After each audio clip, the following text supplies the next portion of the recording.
Good Monday morning, everyone. Welcome back to the channel. And if you're new, welcome.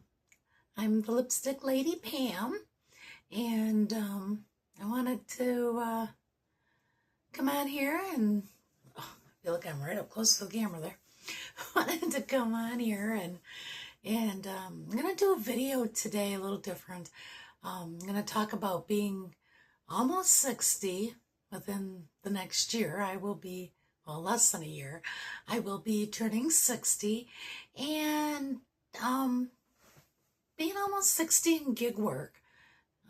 But I'm sure probably some of you out there are either doing some form of gig work life or considering it. It's probably why you're here on the channel, unless you're following me for my lipstick. I don't know. But, which by the way, I am using my Red Aspen lipstick today. I can't remember what the name of this is. I think I looked one other time to see. I think it's a raspberry. Let me see here. It is raspberry mauve. And this is like one of my very favorite lipsticks, and I'm not affiliated with Red Aspen. That is one of the gig works that pardon me while I itch my nose, one of the gig work things that I did do. They sell cosmetics, really nice cosmetics, I will say, and they sell like the press-on nails, and so I went through a streak where I was doing the press-on nails, and I enjoyed them, and I did have really good luck with them for a while until I didn't. And then it got to where doing the other good work that I do, I can't be having the nails popping off at random times. Because I am, like I said, almost 60.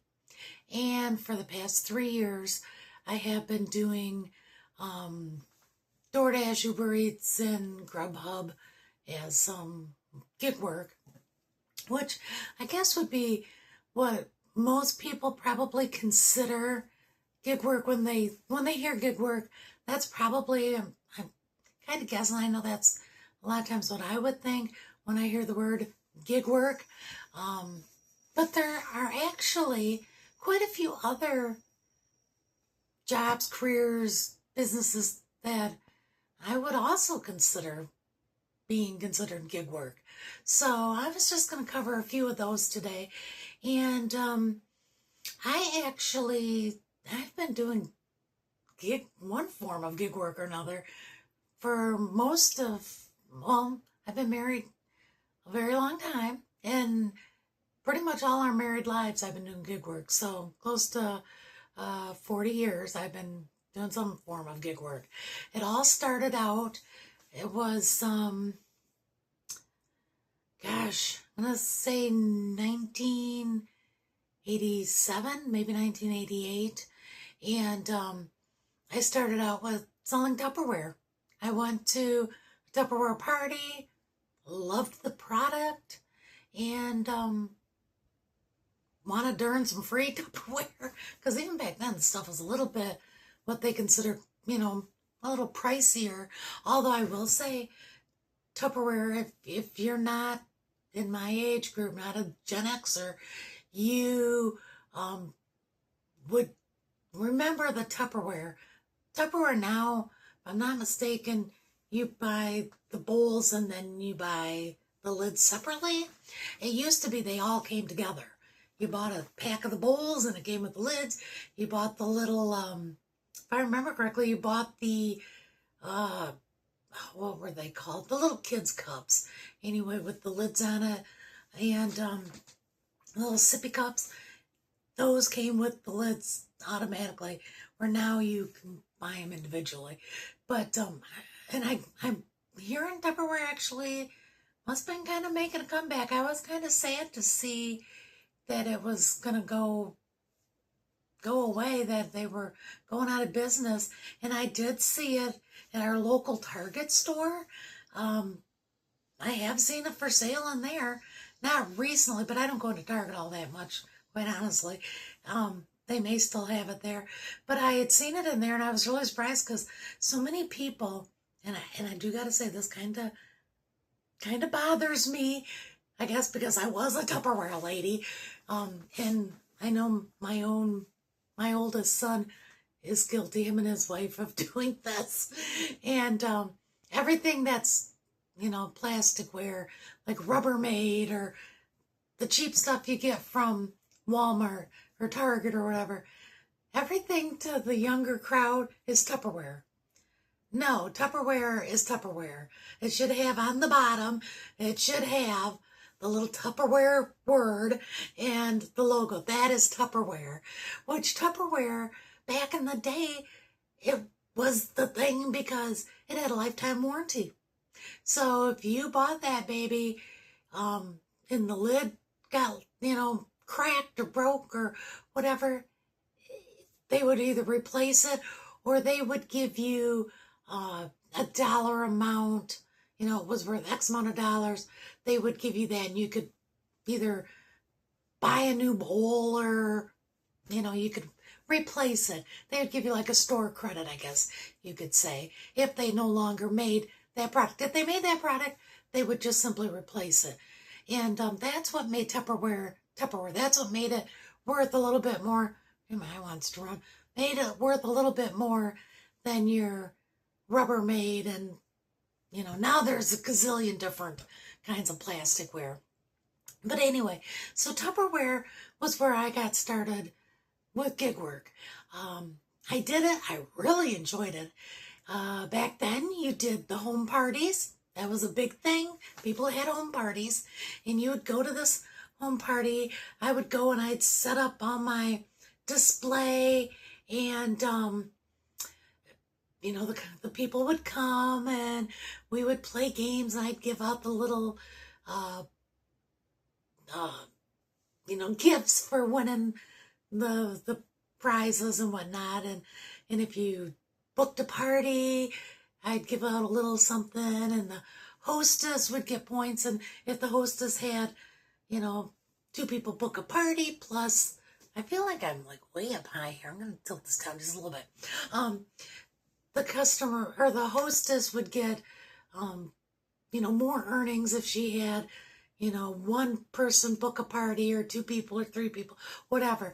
So it was a lot of fun. I really did enjoy it. And honestly, we lived out in the middle of nowhere, in a very rural area of Michigan. And I actually did okay.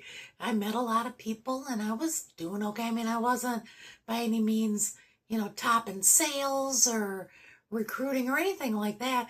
Actually, I don't know if I even recruited anybody, but I enjoyed doing it, and it was giving me the money I needed to make. So, and then I got pregnant, and I did it throughout my first pregnancy. And when the baby came, I missed being at home at night, because back then you did the parties. Parties were generally in the evenings, unless it was like on a Saturday or Sunday afternoon. Otherwise, it was during the evening. And I wanted, my whole thing growing up was I wanted to grow up, get married, have a family. I wanted to be the stay-at-home mom that took care of the house and the cooking and the cleaning, raising the kids, and so on and so forth. And which I'm not even sure many women have that as a thought anymore. Things have changed so much throughout the years, but that was what I wanted back in, the late 80s when we had our first baby. And I wanted to be at home with him. I didn't want to be, 3 or 4 nights a week going off and doing these parties. Now, hindsight, yeah, I wish I kind of would have stuck it out, because I did enjoy it so much. And, it was only a few nights a week, but a new mom, I wanted to be home with my baby. So I eventually got out of doing Tupperware, and was just a stay-at-home mom. And then my mom, now I grew up with a mom who did Mary Kay for 20 or 25 years. I was like, and She was kind of smart because she retired. She was a telephone operator back in the day, way back when. You didn't just pick up a cell phone and make a call. You did the little, dial the number. And back, which I guess I never thought of it when I was a kid either. You dialed the number and hoped the person on the other end answered. You didn't have answering machines and all that back then. But way back when I was quite young, they had a person on the other side that the call would come in. That person would pull out this thing out of the hole and stick it in another hole, and it went to connect the call. And so my mom was the person pulling it out and sticking it in the little doojiggy to connect the call. So my mom retired, I think, if I remember correctly, I was like 10, 11 years old. And then when I started getting into my teenage years, somehow she must have went to a Mary Kay party, kind of like I went to a Tupperware party. Well, she decided to join Mary Kay. Probably wise on her part, because she did have a teenage daughter, or a daughter that was soon to be a teenager, and she probably knew would want skincare and makeup and all of that. And I believe she truly loved her Mary Kay products. So I kind of grew up with, it was kind of neat because as a teenager, if I needed an eyeliner, I'd just be like, Mom, I need a black eyeliner. In the store, I'd go, her little office there, and she'd pluck me one out, and, Mom, I need a new cleanser. In the office, give my cleanser, and off I'd go. So, I kind of had it made. It would be like living at Walmart or something nowadays, but only a better situation.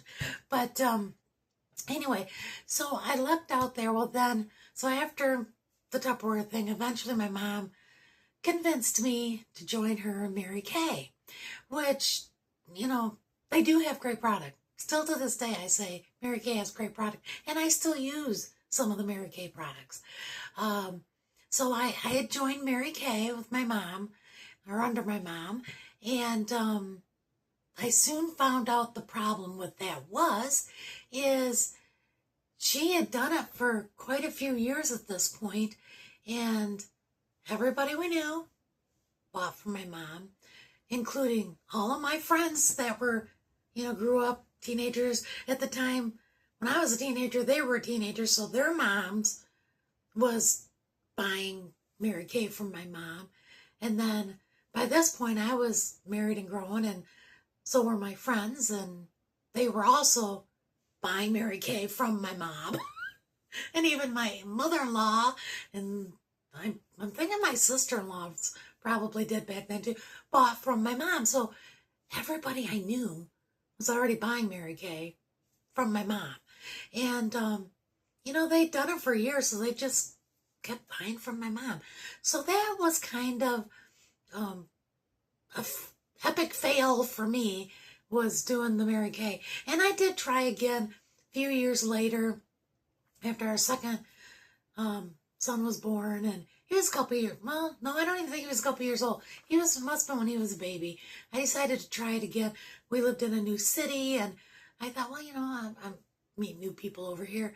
So I tried, and I did have a few customers, but you have to have, in these companies, and Tupperware, I'm thinking, was the same way. I mean, it's been so many years, I don't remember, but I think you have to have like so much in sales, either per month or per quarter of a year, whatever, to consider to stay active in order to be, able to sell these products. And with the Mary Kay, it was more, I had 2 little boys, and it was, it was more than I could afford to buy every 3 months, and I didn't have enough customers, so I was buying, and it was sitting on a shelf I remember we lived in a mobile home, and it had a built-in shelf, and it was perfect for storing the stuff. But Mary Kay was also a company that changed their products. It was like every so often they would change their what we consider foundation. I don't know what they might have called it, foundation. They would change it. It would be like, okay, this is the new bottle. So all that other stuff that you have is obsolete now. And so, nobody wanted to buy the old. They wanted the new bottle. And it was that way with, several different items. So for me to buy, I want to say it was like $300 worth of stuff every couple of months, 2 months, 3 months. You had to buy that amount in order to stay active. And when they would change them, then I'm like, great, now what do I do with all this old stuff? So I didn't stay in that for long. And then maybe a year or two later, I found Avon. Now, I still love my Avon. I'm going to say I still love it. I did it on and off since 1992, 93, somewhere in that area. And I did it for many years. And I was starting to get quite a few customers, but Avon back then was quite affordable.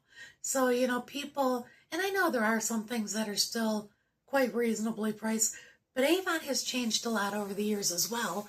And which Avon actually is owned by LG, like the TV and your washer and dryer, refrigerator.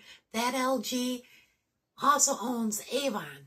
So they've really spread into like more, they have some Korean skincare.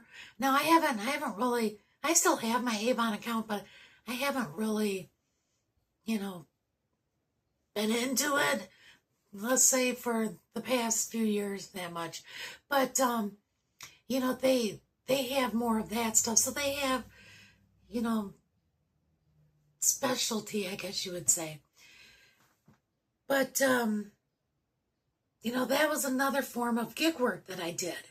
And now with those, you didn't really, now the Mary Kay you did, you made, as long as you bought within that price, or that 300 or whatever it was, you made 50%. With them, you would buy the product.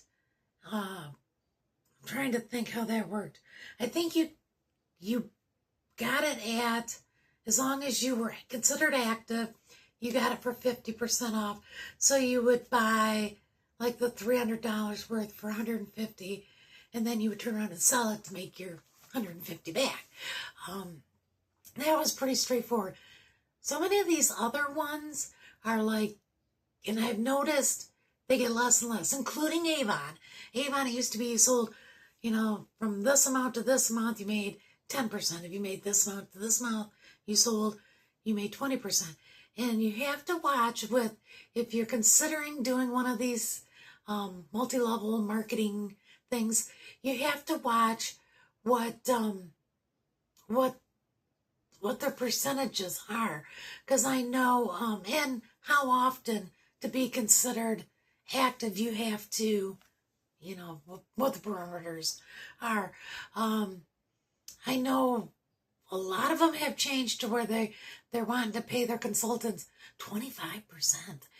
They're making buku bucks, and the consultant that's, hounding their friends and family to make 25% really is not diddly squat, and I know they got to make the money too, but anyway, so I've done several of those over the years, and then we moved to Texas 3 years ago, and I was trying to think, I thought, what can I do just to make a little extra money? I don't need to make a bunch.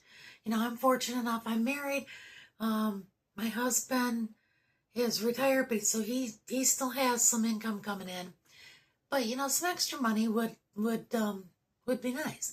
So, and I'm sure there's many of you out there in the same boat, or maybe you're working a job now, but you just need to make some extra with the price of rent and everything else these days, gas and grocery, life in general. Everybody could use a little extra, I think. So I decided to dip my toe into the DoorDash type deliveries. Now at the time, I couldn't get on DoorDash. They had a waiting list, but I was able to get into Uber Eats. and I started that. And then a month later, it opened up where I could get into DoorDash, so I joined DoorDash. And then a couple months later, I was able, because Grubhub also had a waiting list, I got notified I was able to get onto Grubhub. So I did that, and which I'm sure everybody knows what DoorDash, Grubhub, and Uber Eats are. But in case you don't, the customer goes on the app, they can order food, which now they can get their prescriptions delivered, grocery items delivered,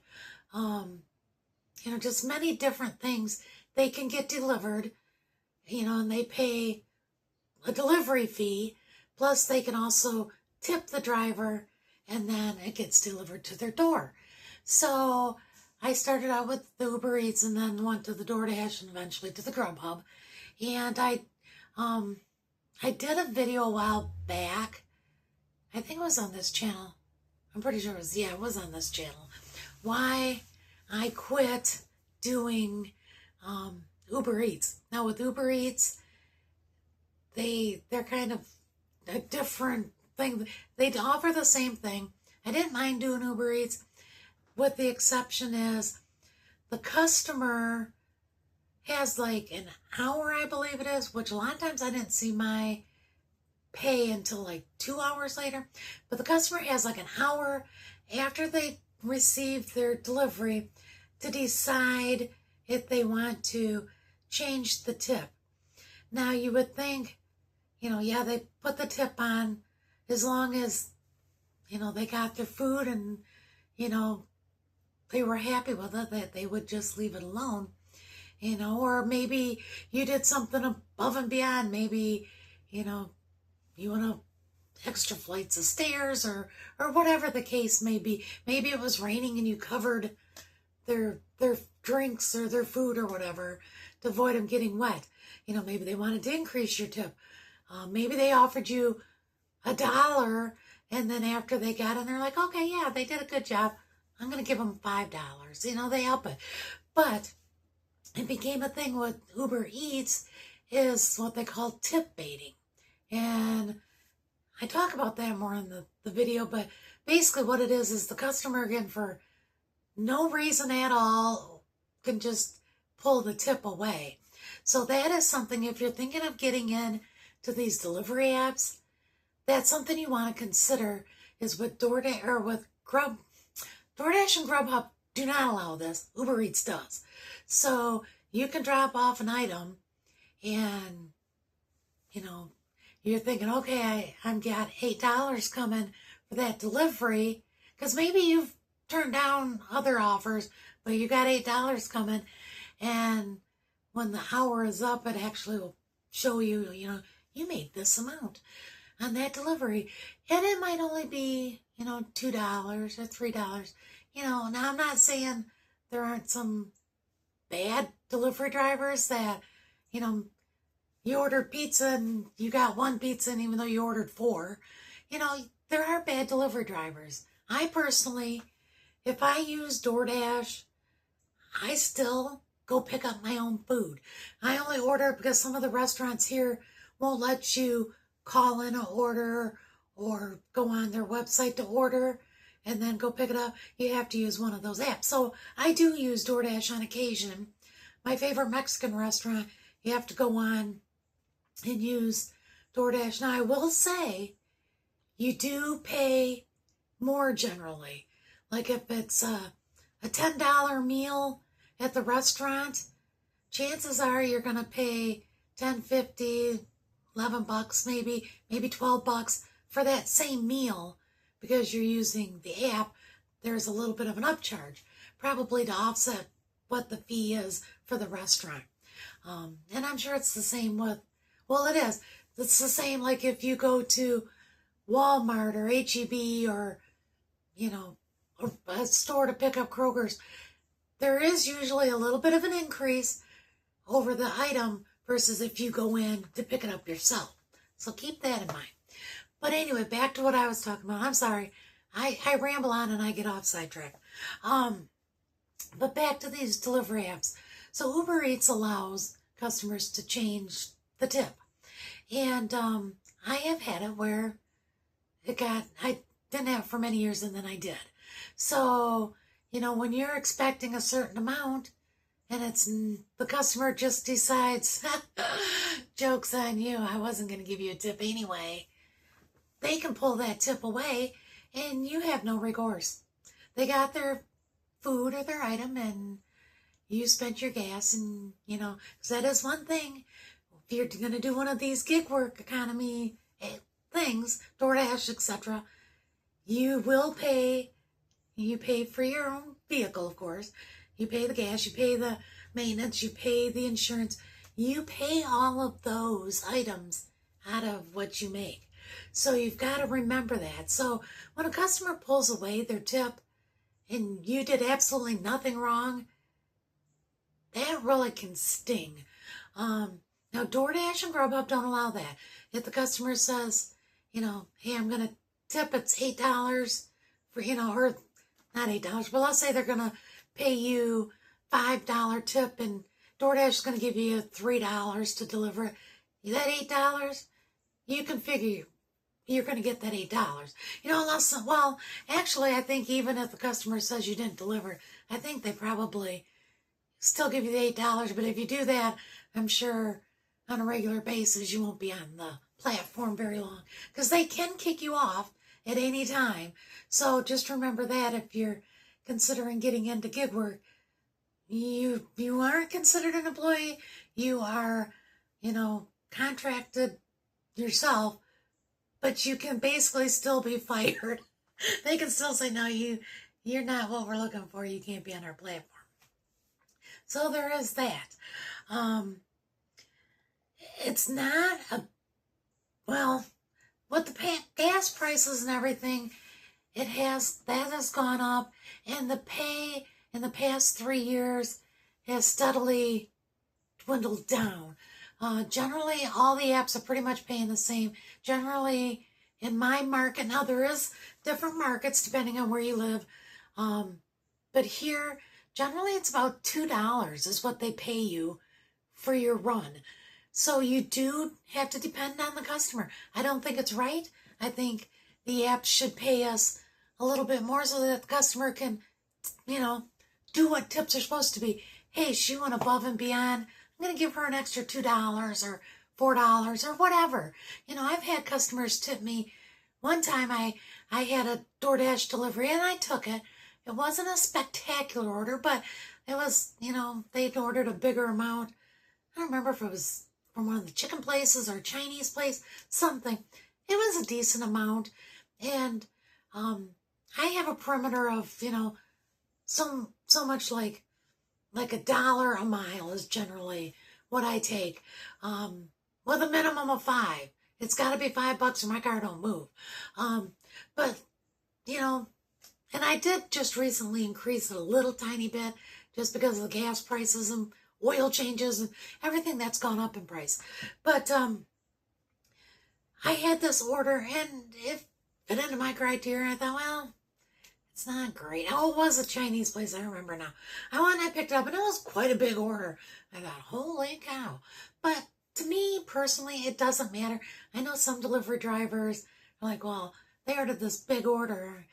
Well, to me, as long as I can carry it up to their door, I'm good with it.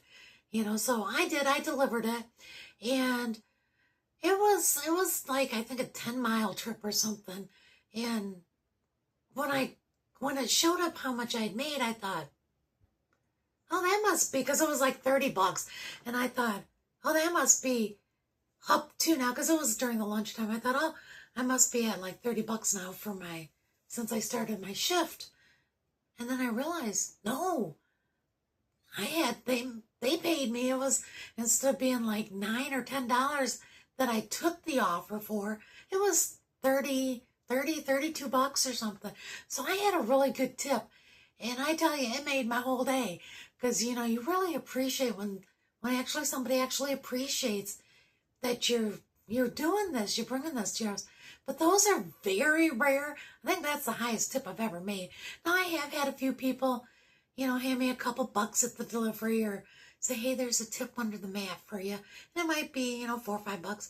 whatever. It's a nice thought because I actually did accept their offer of what they were offering me to take them the order. So I don't expect anybody to tip above and beyond, but it is nice, when somebody does give you a little cash tip too. But you're going to find if you're going to do this kind of app, as you can tell by my voice, well, you might just think my voice is always like this. I had my thyroid removed 8 years ago. It's going on 8 years ago. And when they did the surgery, they paralyzed one of my vocal cords. So that's why my voice is so eerie, I guess, sounding. I do get a lot of compliments on my voice over the years. To me, that sounds kind of weird, but I do get compliments every now and then on my voice. But with that, I also have breathing issues. So like after this video is done, because I've been talking for half an hour, my throat's going to be shot for the day. I have breathing issues where I get winded much easier because of the paralyzed vocal cord.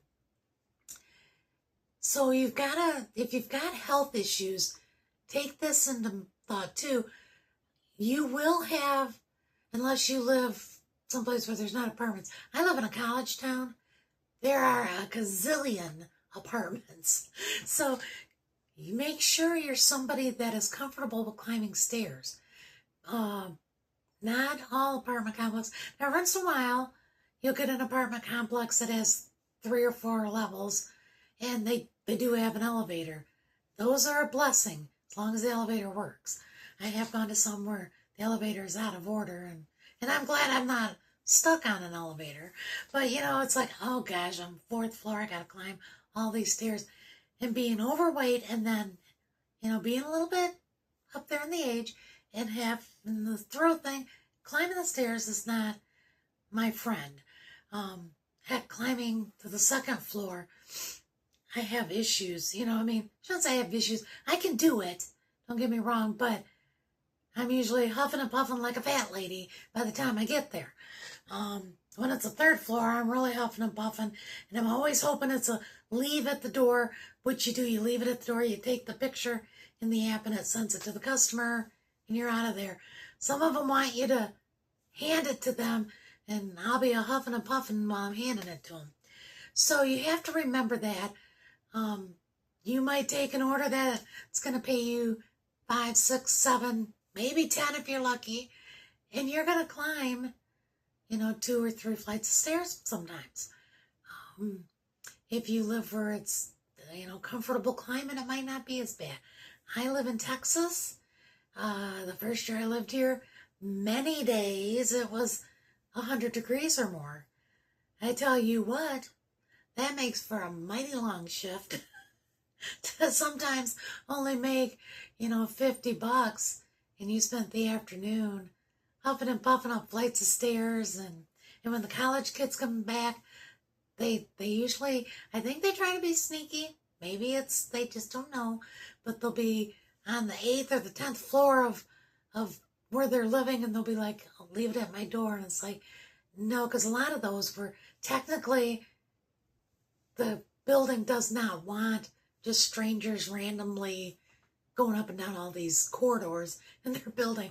A lot of those will have tables set up where you leave it there, and you take the picture and let the student know their food is at the delivery table, and they, can take the elevator down and get it. But you do get some that'll try to trick you. So there are those things that you can do to make some extra money. You can basically work at your own time frame, at least with Grubhub and Uber Eats. You can kick them on when you want, kick them off when you want, and you just accept them. DoorDash, on the other hand, which tends to be kind of the big dog, at least in my area, if they're busy, they will let any of us delivery drivers click on, and they'll say, okay, it's 1 o'clock, we'll let you dash till 1:30, or they might say 2, and then it can kick you off if they have other drivers, they have enough that has signed up in their schedule. They can kick you off and say, oh, it's not busy. Sorry, you can't dash right now. So you do have to think of that. I do see commercials that say, sign up for DoorDash, dash when it's convenient for you. That is somewhat true, but not completely. There's been several occasions where there's been days, even a couple weeks, where I haven't been able to get on DoorDash at all. And I DoorDash generally from, 11 o'clock, like before the lunch rush, I'll start door dashing, and I will dash all afternoon. And with these old eyes, I have a hard enough time seeing the addresses on homes, because there's so many homes that do not have addresses anymore that you're trying to figure out, is it that house or is it this house that is 2308? Well, you're looking at here, luckily, garbage cans generally have the address on it. So you look to see who, is that garbage can, what's to say? But sometimes the garbage can is either not there or it's turned the other direction where there is no address. So sometimes it's hard to see those. So at nighttime, I have a hard enough time driving at night.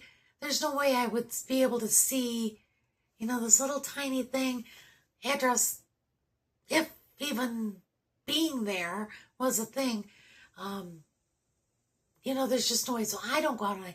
Plus, honestly, I don't really feel that safe in our city after dark. There's a lot of, and I'm sure it's this way many places, a lot of shady stuff that goes on after dark in the city. And I think my husband would not be happy with me doing that. So I do it till it gets dark, or, supper time, depending on, if I'm like, oh, I'm only $10 away from my goal, and I need to take one or two more orders. If it's supper time, but it's still daylight out, like in the summer, it's, light longer, I'll take, I'll do it a little longer to try to reach my goal. I try to set a goal each month for, okay, there's this many days in the month, this is how much I have to make. I DoorDash, well, I say DoorDash, I DoorDash, Uber Eats, I do the gig work 7 days a week. Not because I like to, but because I need to, because of, the price of rent and, living is expensive these days. So, but the only way you get around that is not a good way. If you're not here, if you're gone, then you don't have to worry about it. But until that day, I will probably be doing this unless, I find other ways to make income. So keep those things in mind if you're considering doing this. I see many, many people my age, older, doing these gig jobs.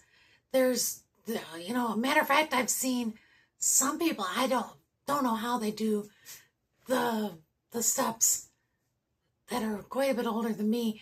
And actually, I haven't seen as many recently, maybe because I'm getting older. I'm the old person. And people are like, how does she do it?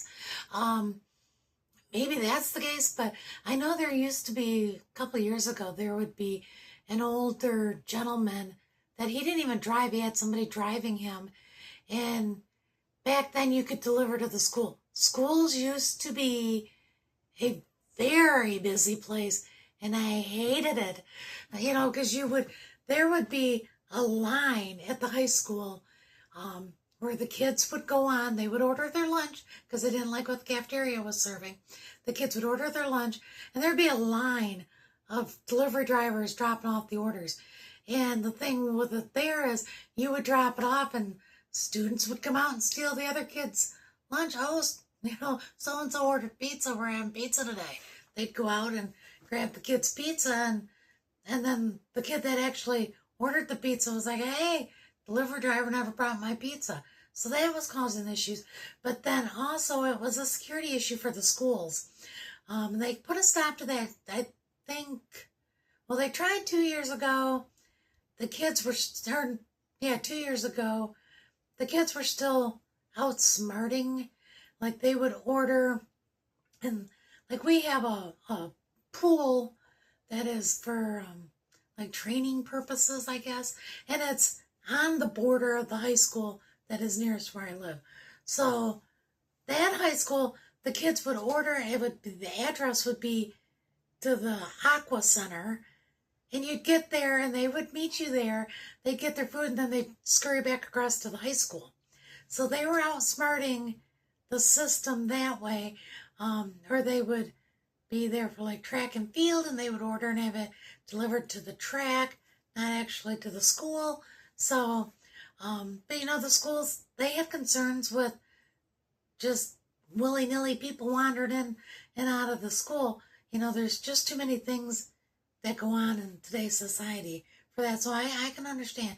But now this year I will say the only school deliveries I've had have been ones for staff. You know, a teacher will order Chick-fil-A or something and they'll have it delivered to the office. So it has been this year. I think maybe they've finally been able to hone in on that and stop it. So that is some of the things with delivery driving, which I know that's one of the main things I talked about. YouTube, starting a YouTube channel. I was kind of surprised I did that. I haven't had, you know, a lot of subscribers to this point. And I actually have 2 different YouTube channels. Well, technically I have 3, but the one I really don't do anything with anymore. But I do have 2. I have the Miles and the Mimi Mobile, which, because my grandsons call my car, you know, they call me Mimi. And I always used to, when I would take them to school, I'd be like, okay, Mimi's going to take you in the Mimi Mobile to school. Or I'd pick them up in the Mimi Mobile from school. And so it just seemed appropriate. So I call it that. And basically that's a channel on, I drive our area. We live in a city, and sometimes I'll go to, you know, a neighboring town or whatnot, and I just video that so people can see what it's like. You know, maybe they've lived here 20 years ago and moved away, and they're like, I wonder what it looks like there now. And you can go on and see all the changes. I try to do different areas of the city so that people can see, you know, the different areas. Sometimes I'm coming back from someplace and I'm just kick the video on and make the videos. So that is one, you know, way you can start a thing, our YouTube channel. This is another way is, I used to do Avon. That's when I originally started this. And it was to show the different Avon products that came out, because Avon comes out with a new book every 2 weeks. And so they call it campaigns. And so every campaign, I would hop on and show, you know, what the new things were, what the sales were, so that my followers or my customers could see if they wanted to order, the information was there. So that's how it all started on this channel. And then I still have a granddaughter that lives in Michigan, and she used to watch Grammy on, because she calls me Grammy. She would watch me on my YouTube channel here. And so I couldn't get rid of the channel, because I'm like, I want her to still be able to look back and remember, you know, when Grammy sold Avon. And so this has just kind of blossomed. And then I wasn't doing Avon anymore. Like I said, for a while I did the Red Aspen thing. And so I was kind of intended on showing the different nails and the makeup and stuff from there. But then Red Aspen, I still enjoy their makeup, don't get me wrong. And the nails are cute, don't get me wrong. If you're not somebody, they're not ones that are going to stay on 2 weeks all the time. Now, you might be somebody that can get 2 weeks out of them. If you're somebody that is not, now, me, I'm out there, I'm grabbing bags constantly. And what did it for me is I got done with the delivery and realized I was missing one of my fingernails, and I thought, oh my gosh, please don't let it be on their doorstep, or, you know, it flung into their bag or something, you know. And I'm like, okay, I can't do this. And I was having to pay, you know, so much a month to be able to be in their, you know, little system thing. And I'm like, it was more than what I was making, you know. And I'm like, no, that ain't gonna happen. So I'm like, I will still order the product, but, and honestly, I don't use all that much. The makeup lasts me quite a while, so I don't actually order it that much. And I do still have my Avon link, so I can still order from there, or heck, I can go to Walmart or Target or any place and get makeup. So, but it's just a matter of what makeup you want and what works out good for your skin, especially being almost 60. So, but YouTube, that's how this YouTube channel started. And, you know, I now it's basically just kind of like a day in the life. I am going to try to incorporate more videos on things pertaining to people my age. You don't have to be my age to watch it by any means. And I'm hoping my granddaughter still watches it.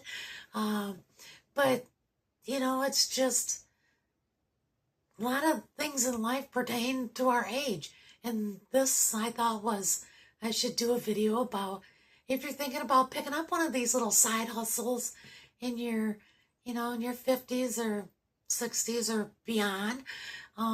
Just kind of take into consideration before you make that jump. You know, is it something that you can do?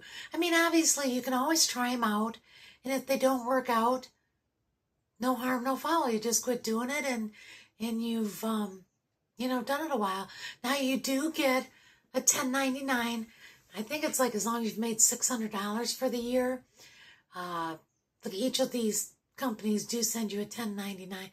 They're kind of weird, like Uber Eats actually doesn't unless you make like quite a bit more. I have always claimed them on my taxes. Now I quit doing them, so I don't have to worry about that anymore.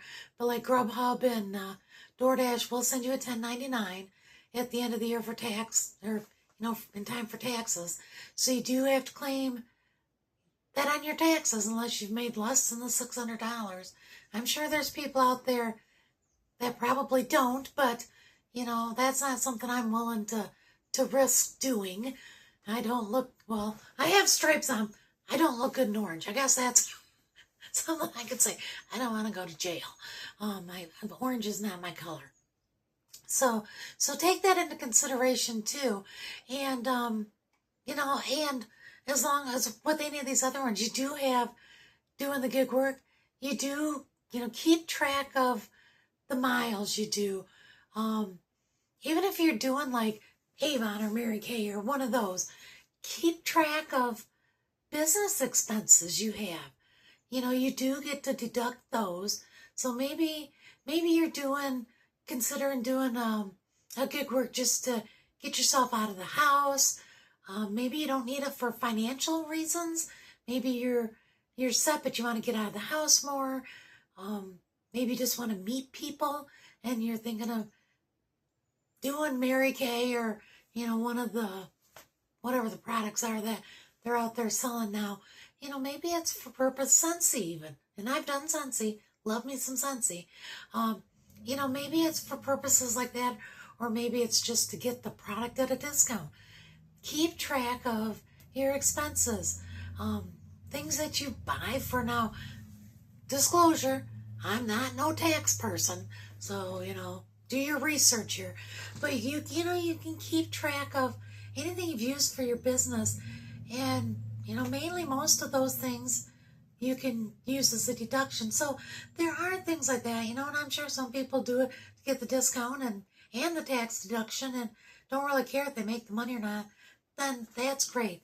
Me personally, at this stage of my life, like I said, my husband does make some money, but it's not enough with the cost of rent nowadays, and which I don't know if I've looked at different places. Rent is crazy high every place. So if y'all are renting, which I'm gonna do a video on renting versus owning at our age group too coming up, but you know, most people that are doing these jobs, I really think are probably doing it to get that little extra income. Maybe they're doing it to get a lot of extra income. I do it to supplement. eBay store, my gosh, I almost forgot. Don't forget about eBay. There's eBay, Poshmark, Mercari, I think it's called. You can sell your things. If you're our age group and you're downsizing, you can sell things on eBay. These bookshelves back here, plus a closet full and a tote full, are stuff that I have for my eBay store. I have an eBay store. No, it's not free to operate it, but I do, and I do enjoy thrifting and that kind of stuff to see. If you notice, I don't know if you can really tell, I have a lot of coffee mugs in my eBay store. My husband and I enjoy coffee mugs. So when we go thrifting, garage sailing, Goodwill, places like that, if there's a cool looking coffee mug or one that I know is ones that sell relatively well, I will pick them up. I will say Goodwill has really upped their prices. So depending, I have one Goodwill. We actually have 3 Goodwills here in our city. One of them I don't usually go to. It's in kind of a sketchy area, and for whatever reason, their products tend to be like $1 more than the other Goodwills. So, which, if you're buying 10 or 11 items, that's like $10 or $11 more you're paying. And they don't seem to be like better products, so they're just products. I have one that I can pick up the coffee mugs reasonably priced. That's generally where I go. The one closest to my house, theirs is now like $1, sometimes $3 more a coffee mug than what they are at the other one. I don't know what Goodwill's thing is, if it depends on what the person is that's looking up the price of the items, but Goodwill has gotten smart, and they are, and I know they have to make money too, but I feel like they're more pricing things as like a resell. I mean, they are resell, but like they're getting these donations and they're selling them for more like what else resellers sell them for, if that makes sense. So, but that's a good work too.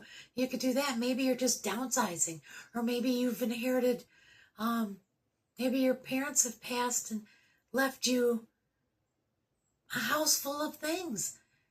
One way you can make a little extra money, or maybe a lot. I mean, you can have garage sale. There's always garage sales, estate sales, that kind of stuff. But you can also, if you don't mind not selling it like this week, next week, you can always put it in an eBay store. You only have to, technically you only have to get a store with eBay where you pay if you sell more than 250 items. I have, right now I'm sitting at about 600 and some items in my store.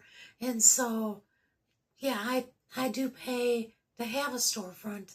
But I consider that one of my side hustles or gig work or whatever. So, but anyway, this has went on way longer than I had intended. I don't want to bore you to death. But I will be putting out more videos on things related to age group, 50 and above. It's getting closer to being 60 and above, but, it's just things that I'm hoping is helpful to some people, food for thought if nothing else. And, yeah, I guess that's probably all you need for today. Let your mind absorb all of that goodness. So, I'm going to get off here, and I will be back. I'm going to try to start doing at least some kind of video most days of the week before I go out to DoorDash, and just so y'all have some kind of entertainment to watch. But thank you again so much for watching. Don't forget to subscribe if you haven't already, so you don't miss any of my upcoming videos. And y'all have a great rest of your Monday. Make it the best day you can. Bye, everyone.